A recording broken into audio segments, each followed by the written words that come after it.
Hello guys, എല്ലാവർക്കും നമസ്കാരം. വീണ്ടും സ്വാഗതം. ചെമ്പനീർ പൂവിൽ നാളെ വലിയ പൊട്ടിത്തെറികളാണ് സംഭവിക്കുന്നത്. ചന്ദ്രമതിയുടെ തല്ല് കിട്ടിയിറങ്ങിപ്പോയ ശ്രുതി തിരിച്ചെത്തിയോ? ചന്ദ്രമതിയുടെ കടുംപിടുത്തത്തിന് രവിയേട്ടൻ നൽകിയ മറുപടി എന്താണ്? നമുക്ക് നോക്കാം. രവിയേട്ടൻ ഇന്ന് ചന്ദ്രമതിയെ ശരിക്കും വിചാരണ ചെയ്യുന്നുണ്ട്. മക്കളെയും മരുമക്കളെയും പണത്തിന്റെ പേരിൽ തരംതിരിക്കുന്ന ചന്ദ്രമതിയുടെ സ്വഭാവം അദ്ദേഹം തുറന്നുകാട്ടുന്നു. രേവതിയെ നീ ഒരു മനുഷ്യസ്ത്രീയായിപ്പോലും കാണുന്നില്ല എന്ന രവിയേട്ടന്റെ വാക്കുകൾ പ്രേക്ഷകർക്കും വലിയൊരു ആശ്വാസമാകും.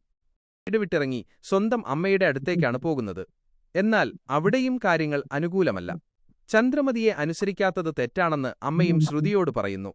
ഒടുവിൽ തെറ്റ് ഏറ്റുപറഞ്ഞ് തിരിച്ചെത്തുന്ന ശ്രുതിയെ കാത്തിരിക്കുന്നത് ചന്ദ്രമതിയുടെ പരിഹാരം. നീ അടവുമാറ്റി ചവിട്ടുകയാണോ എന്ന ചന്ദ്രമതിയുടെ ചോദ്യത്തിനു മുന്നിൽ ശ്രുതിക്ക് ഉത്തരം മുട്ടുന്നു. സോപ്പിട്ട് ചന്ദ്രമതിയെ കയ്യിലെടുക്കാം എന്ന് കരുതി വന്ന ശ്രുതി ശരിക്കും നാണംകെട്ടു പോകുന്ന ഒരു രംഗത്തോടെയാണ് നാളത്തെ എപ്പിസോഡ് അവസാനിക്കുന്നത്. ഔട്ട്രോ. ചുരുക്കത്തിൽ ചന്ദ്രമതിയുടെ ദേഷ്യം മാറുന്നില്ല എന്ന് മാത്രമല്ല, ശ്രുതിയോടുള്ള വെറുപ്പ് കൂടുകയുമാണ് ചെയ്യുന്നത്. രേവതിയുടെയും സച്ചിയുടെയും നാളത്തെ വിശേഷങ്ങൾ നിങ്ങൾക്കിഷ്ടപ്പെട്ടെങ്കിൽ തീർച്ചയായും ലൈക്ക് ചെയ്യുക. കൂടുതൽ അപ്ഡേറ്റുകൾക്കായി നമ്മുടെ ചാനൽ സബ്സ്ക്രൈബ് ചെയ്യാനും മറക്കരുത്. നാളെ കാണാം. നന്ദി.